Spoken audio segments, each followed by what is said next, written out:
Hey guys, Bob here from Raw Strength and Muscle, and I got a question a few days ago in the comment section. It was from a guy. He's got 70 pounds to lose, and the question is, should he bulk or cut? Okay.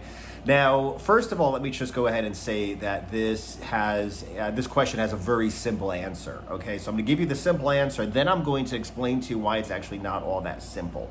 Okay. There are only two possibilities, or three possibilities really, that we have when deciding how to change our body composition, the amount of muscle and the amount of fat that we have. You could bulk, okay, where you try to gain muscle. You could cut, where you try to lose fat, or you could do a combination of the both, okay? So let me just go ahead and say you've got to cut fat. Okay, 70 pounds is a lot of fat to lose, okay? The only possibility to bulk your way out of 70 pounds of excess fat is to build like 200, 300, 700 pounds of muscle so that, you are so fucking huge that 70 pounds of fucking fat is like, 10% of your body fat, or body weight, your body composition, okay? You're not gonna put on like 1,000 pounds of muscle. It's just not gonna happen. It's impossible, okay? The other possibility, okay, which is body recomposition, okay, which is doing both cutting and bulking at the same time, is for every pound of fat that you lose, you build a pound of muscle. So that would mean you'd put on 70 pounds of muscle and you'd burn 70 pounds of fat. Now, first of all, I've said this before about body composition. You are never going to lose fat at the same rate as what you put on muscle. And second, there's no way in horse shit, unless you have insane genetics, insane work ethic, insane ability to put on muscle.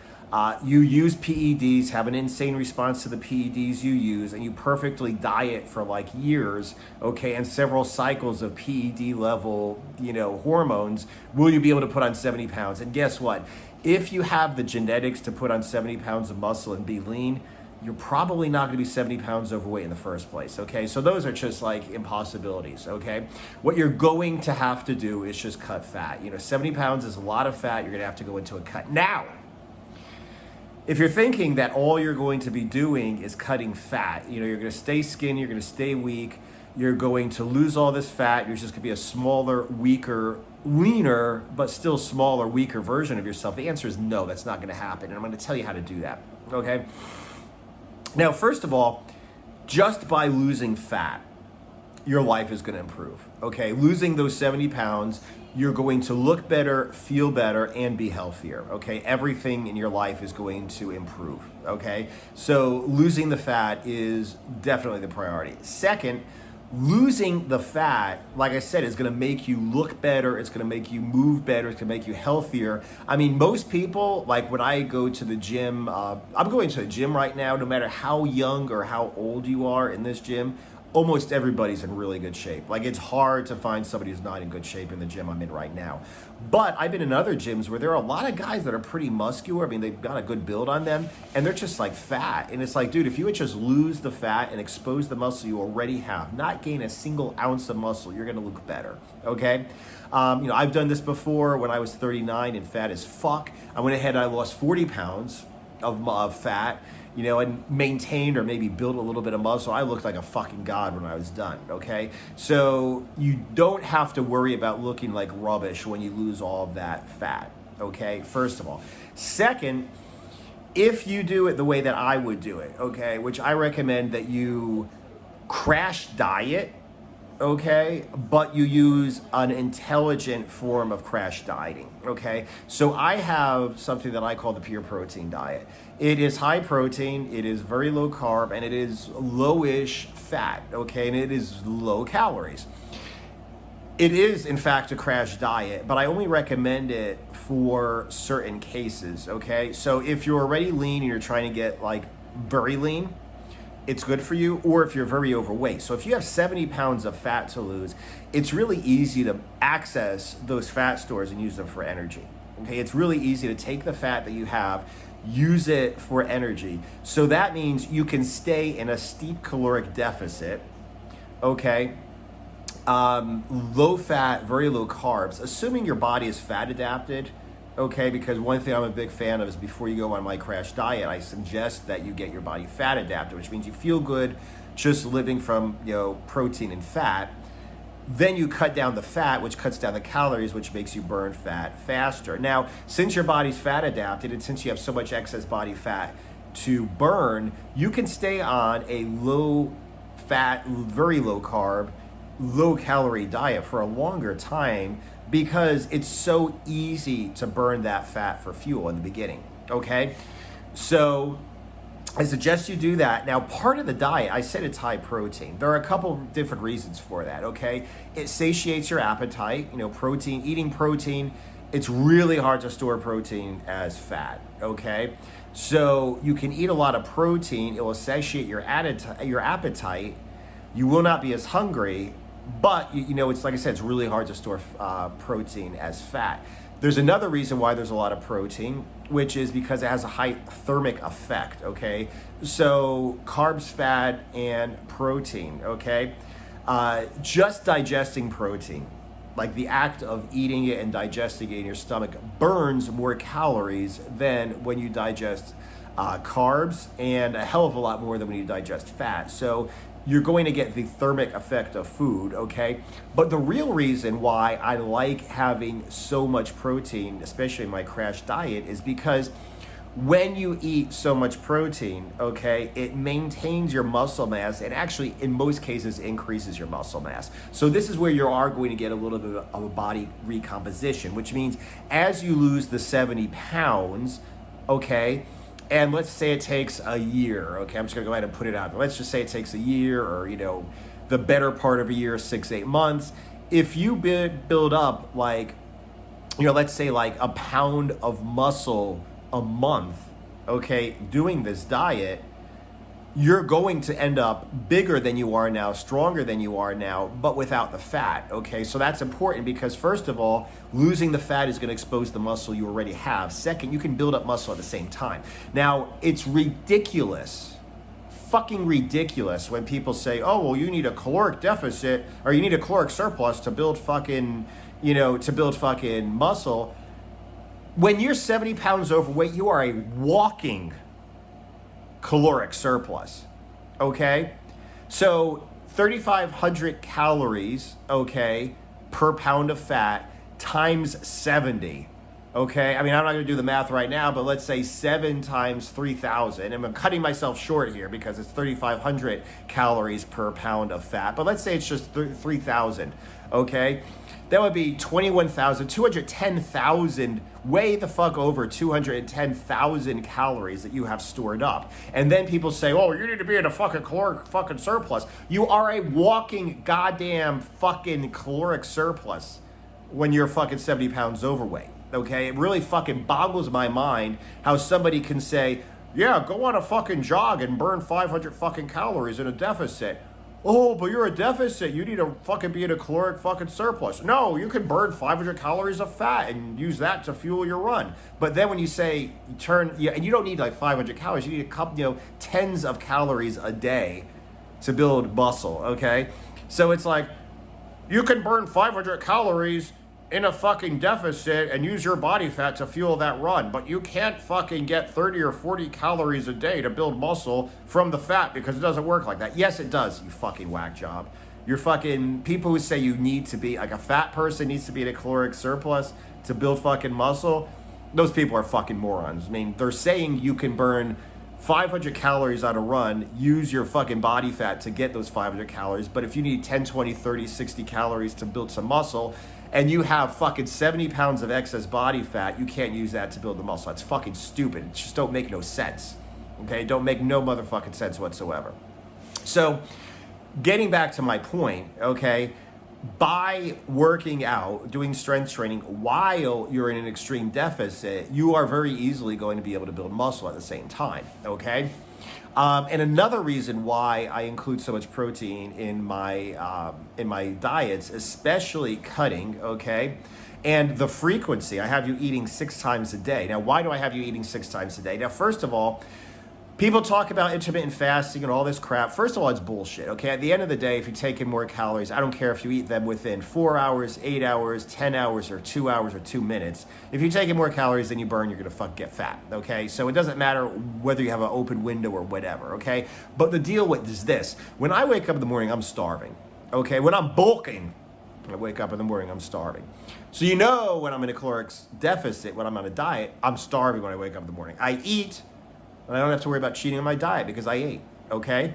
A couple hours later, I start to get a little hungry again, but guess what? Time to eat, okay? So I eat again, okay? Satisfies my hunger. So basically, instead of like starving your ass off and then gorging yourself, okay, with intermittent fasting or something, or even like eating 2 or 3 meals a day, it's like you eat, start to get a little hungry, eat, start to get a little hungry, eat, start to get a little hungry, eat. So this keeps my energy levels even, my mood good, my performance in the gym, my performance, just throughout the day good. And also at the same time, what this does is it allows me, okay, to stimulate muscle protein synthesis 6 times a day, okay? Now, muscle protein synthesis is obviously where your body creates muscle, or synthesizes muscle through protein, okay? And it happens every time that you eat protein, okay? Granted, it has to be like 2-3 hours apart. You can't just eat protein every 5 minutes and do it, spike your muscle protein synthesis like 55 times a day. But you could eat, like let's say 6 meals a day every 3 hours, okay? Protein in every meal, and you will initiate muscle protein synthesis 6 times a day. Now, a lot of people are gonna say, well, I know somebody who ate fucking 1 meal a day and he lost fat. That's great. And I fucking know somebody who fucking goddamn works at Walmart and he makes a lot of money. And if that's your standard, go to work at Walmart and make a lot of money, okay? And if that's your standard to fucking lose fat and fucking whatever, yes, you could eat 1 meal a day of fucking ho-hos, and as long as you're in a caloric deficit, you're gonna lose fat. But the fact remains, 70 pounds, okay, so let's say it takes 6, 8, 10, 12 months to lose those 70 pounds. If you are building muscle at the same time by eating 6 times a day and by working out intelligently, there's gonna be a massive difference. Is there gonna be a massive difference today? No. This week? No. This month? No. A couple months, probably not really visible. But over 6, 8, 10, 12 months, over a lifetime, if you eat 6 times a day, initiate muscle protein synthesis 6 times a day, there's gonna be a massive difference, It's like I said before, if somebody drives 25 miles an hour for an hour a day, and somebody drives 35 miles an hour for an hour a day, you're not gonna notice it in an hour. It's like, oh God, I got 10 miles further. It's whatever. It's just a couple minutes longer for me to drive.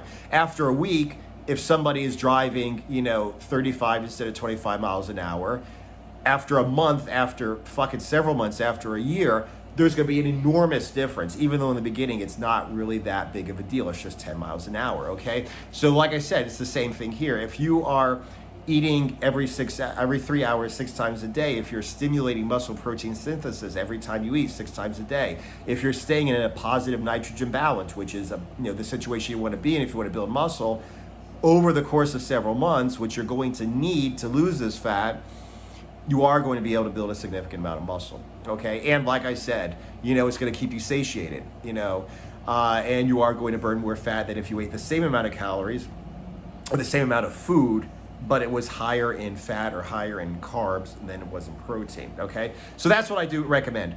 I recommend you buy my shit, as always.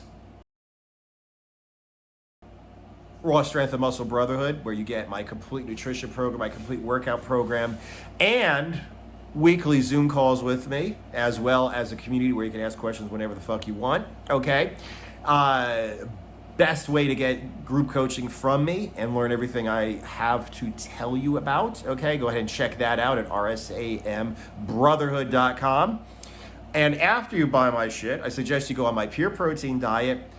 Protein 6 times a day, carbs as low as possible, fat lowish, okay?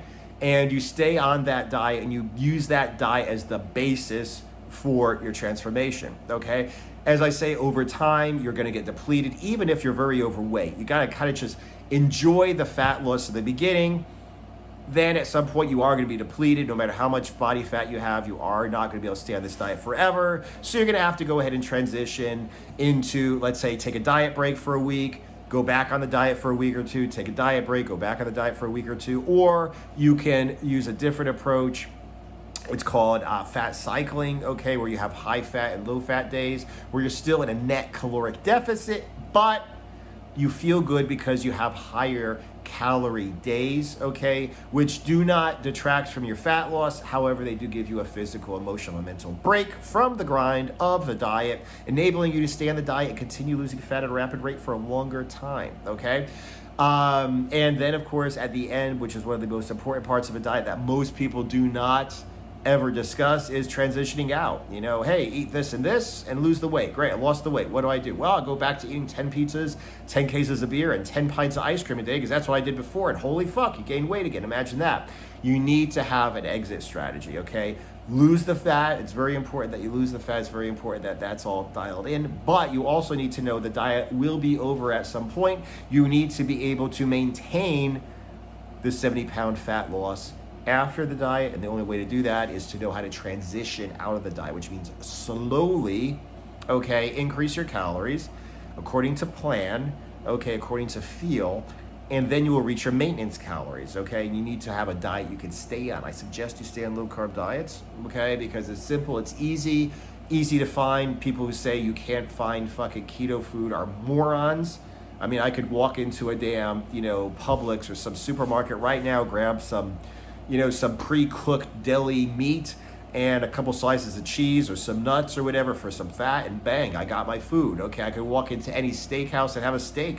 I could walk into any diner and have steak and eggs or eggs and bacon or whatever. It's the easiest thing to maintain, okay, after you're done dieting, to maintain on a low-fat diet, a low-carb diet.